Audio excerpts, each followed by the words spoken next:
Sepanjang sejarah, Kutub Utara hanyalah legenda dan teori liar. Namun, bahkan setelah penjelajah Eropa mendekatinya pada akhir abad ke-19 dan awal abad ke-20, Kutub Utara tetap misterius. Tapi sebelum lanjut menonton videonya, jangan lupa like, klik subscribe, dan aktifkan bel notifikasinya agar tidak ketinggalan video menarik lainnya.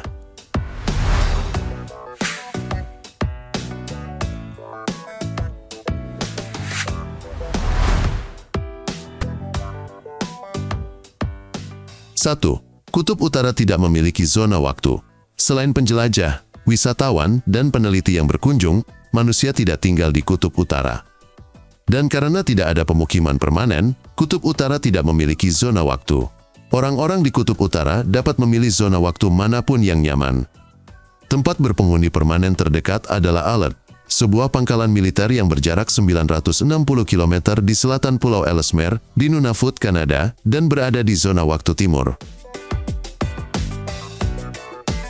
2. Tidak ada daratan di Kutub Utara.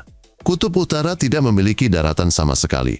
Sebaliknya, ia terdiri dari bongkahan es raksasa setebal 1,8 hingga 3 meter yang mengapung di permukaan Samudra Arktik.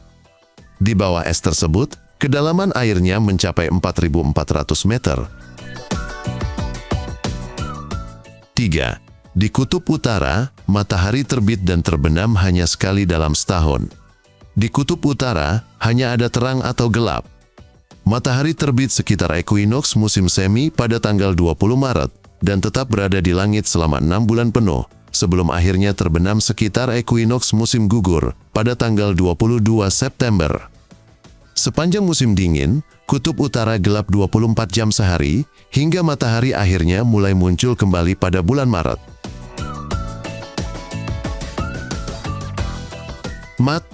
Dua penjelajah yang bersaing mengklaim menjadi yang pertama di Kutub Utara. Pada awal abad ke-20, Kutub Utara adalah salah satu tempat terakhir di bumi yang belum ditemukan. Hal itu berubah pada tahun 1909 ketika, di minggu yang sama di bulan September, surat kabar melaporkan bahwa bukan hanya satu, melainkan dua penjelajah yang berhasil mencapai puncak dunia. Penjelajah Amerika yang terkenal, Robert E. Peary, mengklaim telah mencapai tujuannya pada bulan April tahun 1909, upayanya yang ke-8. Namun, penjelajah Amerika lainnya, Frederick E. Cook, muncul tiba-tiba dan mengklaim bahwa ia adalah yang pertama pada bulan April tahun 1908, setahun penuh sebelum Peary. 5. Soviet mendirikan kamp penelitian pertama di Kutub Utara. Berbeda dengan Antartika, tempat stasiun penelitian permanen didirikan sejak tahun 1940-an. Tidak ada stasiun serupa di Kutub Utara. Uni Soviet mendirikan stasiun penelitian sementara pertama di sana pada tahun 1937. Pesawat-pesawat menjatuhkan 4 orang, termasuk seorang ahli kelautan, seorang ahli meteorologi, dan seorang operator radio, di atas bongkahan es tebal 3 meter pada bulan Maret. Dan selama setahun berikutnya mereka mempelajari lingkungan Arktik. Ketika ekspedisi berakhir pada Februari tahun 1938, tim penyelamat menemukan stasiun tersebut bukan di tempat mereka meninggalkannya, melainkan hanyut di Laut Greenland, 2.615 mil jauhnya. Setelah beberapa kali upaya penyelamatan yang gagal, keempat peneliti tersebut dievakuasi dengan selamat dan kembali ke rumah. 6. Rusia menegaskan klaimnya atas Kutub Utara dengan bendera bawah air. Pada tahun 2007, dua kapal selam Rusia memulai penyelaman yang memecahkan rekor ke dasar Laut Kutub Utara, 2,5 mil di bawah permukaan Samudra Arktik. Namun, minyak dan gas bukan sensasi eksplorasi yang mendorong ekspedisi mereka. Di dasar laut, kapal selam tersebut menancapkan bendera Rusia setinggi 3 kaki yang terbuat dari titanium tahan korosi, menegaskan klaimnya atas apa yang diyakini hampir seperempat cadangan minyak dan gas bumi di bawahnya.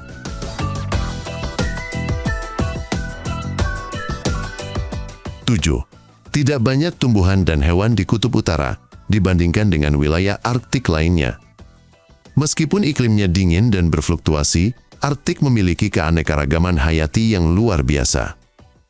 Lebih dari 21.000 spesies tumbuhan dan hewan beradaptasi dengan bentang alam ekstrim.